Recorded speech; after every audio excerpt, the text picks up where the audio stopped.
There go my hopes and dreams. Ah! Okay, we got the meat started.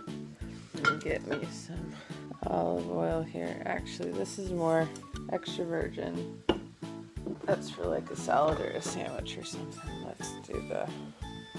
This is extra virgin, but that's not in the glass bottle, so I don't think it's as fancy. Screw it. Carpe diem. Wahoo. Oh boy.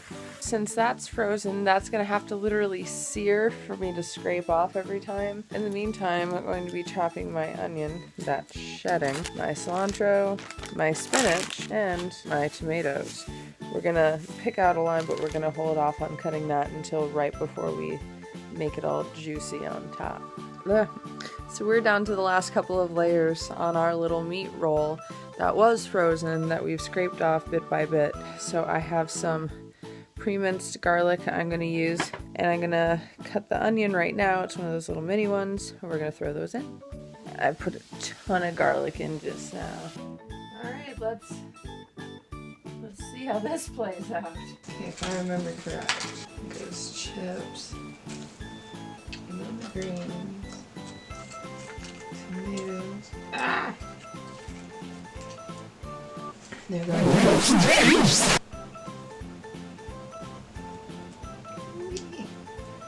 Okay, that might be too much.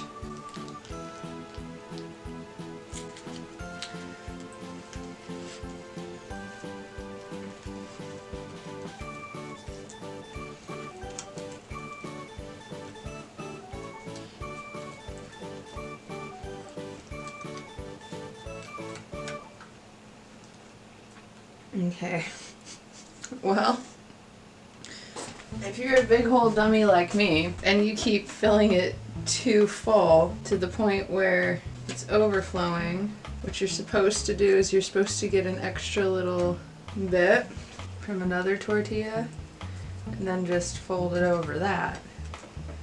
See? And now we're going to pretend I don't have flaws.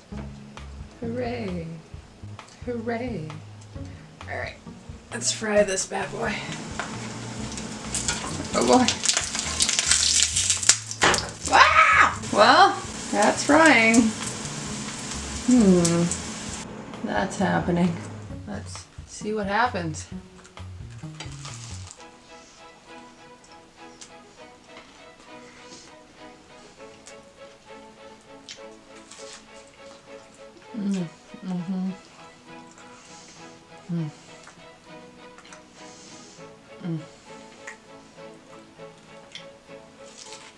This is so good, I'm literally speechless. And those of you who know me know that barely ever happens, so I'm going to enjoy this. I'm going to put the recipe down below so that you can follow it and enjoy it for yourself, and I'm going to get back to my delicious dinner. My name has been LC Kent. This has been LC Kent Tries to Make a Crunchwrap Supreme. See ya. Mm.